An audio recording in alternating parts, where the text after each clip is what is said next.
मानव जीवन और शरीर दुर्लभ है। एक बार की बात है, एक दयालु राजा ने एक लोहार की दुर्दशा देखकर उसको चंदन का बगीचा उपहार में दे दिया। लेकिन उस लोहार को चंदन के पेड़ों की कीमत का कोई ज्ञान नहीं था। लेकिन वो ये जानता था कि लकड़ी की तुलना में उसके कोयले थोड़े महंगे बिकते हैं। इसलिए उसने पेड़ों को काटा और उन्हें कोयले के रूप में बदलकर बेच दिया। धीरे धीरे पूरा बगीचा खत्म हो गया। कुछ दिनों बाद राजा उस लोहार के घर के पास से ही गुजर रहा था। राजा ने सोचा कि लोहार अब बहुत अमीर हो गया होगा, उससे मिलकर उसका हालचाल पूछता चलूं। लेकिन वास्तव में देखने पर मालूम हुआ कि लोहार की हालत पहले जैसी ही है।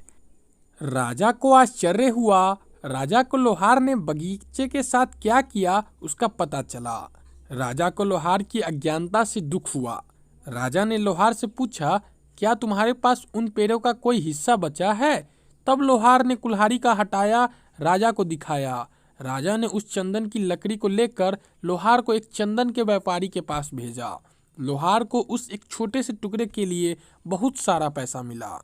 लोहार को अपनी गलती का एहसास हुआ तो वो बहुत रोया। उसने राजा को एक और बगीचा देने की विनती की। ऐसा तोहफा बार बार नहीं मिलता कहकर राजा ने उसे मना कर दिया। अब इस कहानी को हम अपने जीवन के साथ जोड़कर देखते हैं। दोस्तों, हमारी जिंदगी भी उस लोहार की तरह है। हमें अपने जीवन का महत्व जीवन के अंतिम श्वासों में ही समझ आता है। जब हम समझते हैं तब हम कहते हैं, भगवान मुझे थोड़ा और समय दे दो। लेकिन उस समय मिलना असंभव है। मानव जीवन अनमोल है। ऐसी जिंदगी दोबारा नहीं मिलेगी। इस कहानी का सार यह है कि इस दुनिया में नंबर 1 दुर्लभ चीज क्या है? मानव जीवन और मानव शरीर।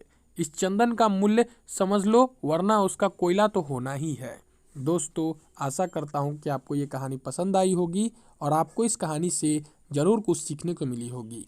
ऐसे ही हर रोज़ एक नया कहानी सुनने के लिए और हर रोज़ कुछ नया ज्ञान पाने के लिए हमारे चैनल को सब्सक्राइब कर दे। और आपने इस कहानी में ज़रूर कैसे देखा होगा कि लोहार को चंदन की कीमत का पता नहीं था, उसे कोयले की कीमत की ही पता थी, इसलिए वह कोयला ही बना सका।